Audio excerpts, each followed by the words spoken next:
This video is not going to be one of my videos where we go over a specific stock or an ETF and explain why or why not it could potentially be a good buying opportunity, etc. But instead, this video is going to be more of a strategy-based video where I share some of the most important and useful wisdom as a 7-figure dividend growth investor who currently earns north of $6,000 in dividends every single month without doing a single thing. Now we're going to talk about different things like why surpassing the initial milestone of $10,000 invested in dividend stocks and ETFs is so important and why creating a strategy early on and tracking milestones when it comes to dividend growth investing is going to be crucial for your long-term success. Now, if you consider yourself a long-term dividend growth investor who seeks to build a portfolio that pays you massive dividends on a monthly and quarterly basis, drop a like down below, stick around, and let's get right into it. I just finished my brand new dividend investing ebook where I share exactly how I went from zero to now over 7 figures invested, and also on how I earned more than $6,000 per month in dividends. I also finished my custom dividend tracker that you can use to track your dividend income progress on an ongoing basis. So make sure to grab yourself a copy of my dividend investing ebook and the new dividend tracker today. It's the first link in my description. So like I mentioned in the intro, as of right now, I'm about 7 years into my dividend growth investing journey as a 31-year-old who currently has over 7 figures invested. Now this right here is more or less every single position throughout my multiple different dividend stock portfolios. And all in all, I think I have about 37 different core positions, buying more of this and that on a consistent basis. And as the portfolio sits currently, I'm earning roughly around $6,000 on a monthly basis.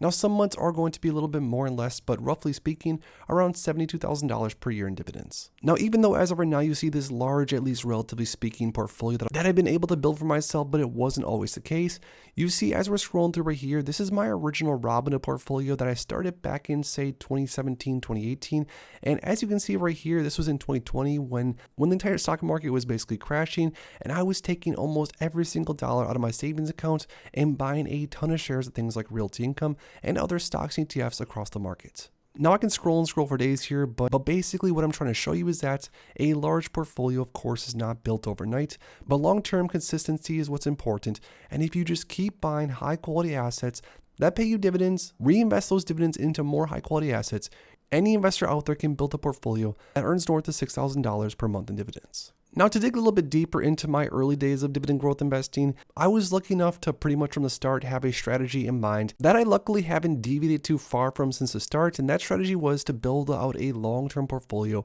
of different high-quality assets that hopefully go up in price over time, but regardless pay me a dividend. Now, I'm not saying that dividend investing is necessarily better than that of like growth investing. There's obviously pros and cons to both of them, but at least for me specifically, I absolutely loved from the start the fact that I could buy a share of Verizon, for example, or a share of Apple, for example, or a share of QYLD or Realty Income. And every single share that I purchased on a daily, weekly, monthly basis, I could then forecast a rough amount of dividend income that I was now going to be able to earn basically in my sleep. Now, with some of you out there watching this video, I'm sure you are a lot like me where you of course want to build out a portfolio that's going to go up in value over time, but dividends are very, very important to you. Cash flow is very important to you. You want to build a portfolio that's going to cover some or all of your bills in the future. And if that does happen to be the case for you, I need to give you one major piece of advice. Now, I've talked about this advice on other videos, but it's very, very important. And that piece of advice is to track your dividend income on a daily, weekly, monthly, and yearly basis. Now, you of course could build out your own dividend tracker. It could be very simple using something like Microsoft Excel or even Google Sheets, or you could of course grab this exact same dividend tracker down below my description, or honestly, you could even just buy a notebook and track all the stocks and ETFs that you buy on a consistent basis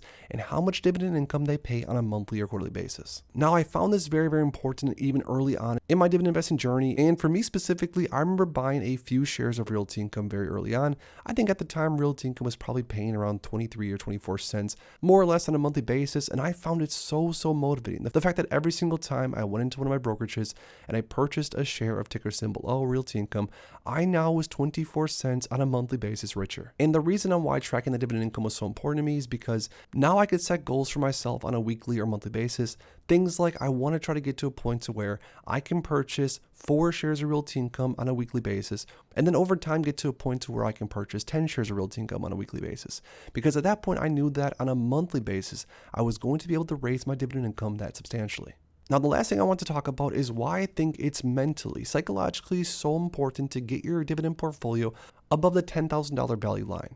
Now, the reason being is if you, let's say, have a $10,000 portfolio that's yielding around 4% on a yearly basis, let's say, which is somewhere towards the average of what a lot of dividend investors have. Now, in that case, this $10,000 dividend portfolio would earn around $400 per year in dividends. Now, if you were to divide that by 12, that means that on a consistent monthly basis, this dividend portfolio would earn the investor around $33 and some change on a monthly basis. Now, the reason I find that $10,000 milestone so important, and of course there's different milestones when it comes to dividend investing and investing in general, there's going to be tons of milestones that are going to be very important to reach, and I definitely remember reaching a lot of them specifically myself. But the reason why I think that $10,000 milestone is going to be so important, especially if you're a dividend investor that, say, has a portfolio that on average yields around 3%, 4%, 5%, is because now at that point, this investor is now going to be earning around $28 a month, $33 a month, or say even north of $40 per month. Now, the reason I remember this milestone being so important for me specifically is because if you look throughout my portfolio, for example, we have things like BDJ that's $7.73. We have Devo that's $37.26.